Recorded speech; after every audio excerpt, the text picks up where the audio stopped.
Alright, welcome back. Now, you've seen Dustnoir come in just now, and I stopped the video at this point for a good reason, because this is where the major stall war of the game happened. Because I've lost Umbreon so ridiculously to that stupid Abomasnow, I had to bring in Vaporeon here. I was fully expecting Will-O-Wisp, but I actually got Ice Punch, so then I got Will-O-Wisp. And I was still fairly confident that I could, if it didn't have Thunder Punch, I could beat it down with Vaporeon. You know, even if it didn't completely kill it, I had more than enough firepower in the rest of the team to beat it afterwards.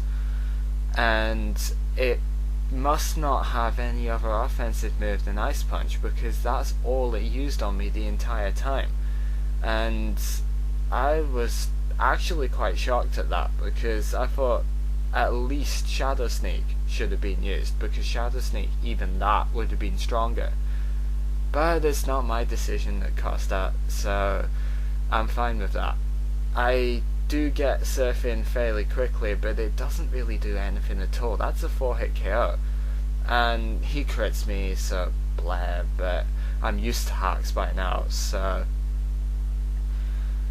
that's all fine. I continue my wish cycle for a while, because that's all I really need to do, is to whittle it down bit by bit. Thanks to Hail negating the leftovers, I don't have to worry too much. He clearly doesn't have anything that's going to kill Vaporeon outright. So it lasts for a fair while of this whole wish stalling thing and just gradually getting it down. But when it gets to this point, he brings in Pain Split. Now, I was sort of expecting it, but it doesn't lessen its impact even if you do expect it. And I knew I couldn't KO from here, so I had to go for another wish. And Pain Split brings him right back up, and it quickly becomes a war of attrition. You know, I can't do more than 4-hit KO from full health, and he clearly does have, you know, he has that potent weapon to keep him in the game for a long time. So I had to form some sort of strategy to do this, and the way I went about it is that I seen, obviously, with the burn damage and hail negating leftovers, I could effectively cost myself an 1/8 of my HP every time I used Protect.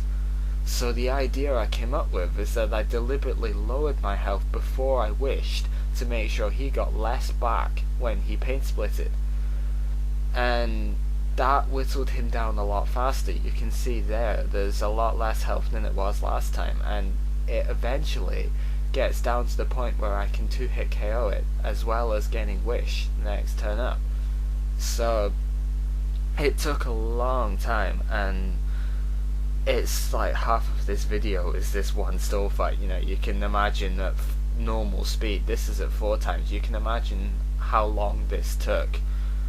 But I wasn't concerned even if I lost Vaporeon to this, because as you know, I keep records of what's going on in the battle.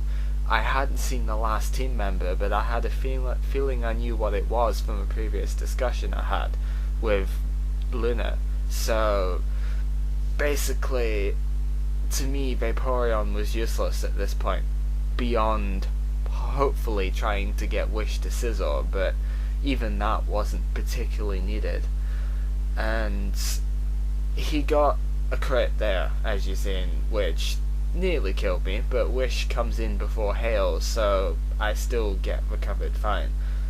And I was still not convinced I could KO from there. That looked like more than 25% HP to me, but I couldn't afford to take a turn before wishing again, so I had to go for it. And he gets another crit here, which again nearly kills me, but well, even if it did, it wouldn't bother me at this point, because it's so weakened by that Surf that anything I have could take it. But I live with 13 HP, irony in that number, and I can finally KO the thing and just get this massive stall wall, which Umbreon would have completely saved, out of the way. You know, it's finally done, and Vaporeon can rest happy now. And he brings in Swampert, as you'll see in about a second or two. And I knew it was faster. I believed it wasn't the speed tie, but I didn't need Vaporeon for the rest of this match, especially with the spikes that were down. He gets a crit, but it doesn't matter. It really does not matter. And this is where luck bites him back in the ass. It's kind of just rewards, I suppose, but this was an incredible misplay for me. I don't know why I expected him to switch, but I did, and I used Fire Fang. It doesn't kill, but it does flinch, so even if it wasn't choice locked, I got a bit lucky with that, I must admit. And this at this point it's 4-2, but anything goes still. He brings in a Abomasnow, and he protects to get some lefties back, and that proves absolutely vital in one sense, because he manages to survive this Fire Fang with the smallest amount of HP in the world. It's ridiculous. But what happened with the Fire Fang is even worse. As you've just seen, he got burned and flinched in the same turn. I don't even want to think about how unlucky that must have been, but after all I've been through in this game, it's only just rewards, really. And the last one was what I thought it was Metagross, which is 2-hit KO by Earthquake no problem, even without attack EVs. And he gets one shot, it's a Meteor Mash he goes for, and it misses. So yeah, when you get unlucky, you get really unlucky.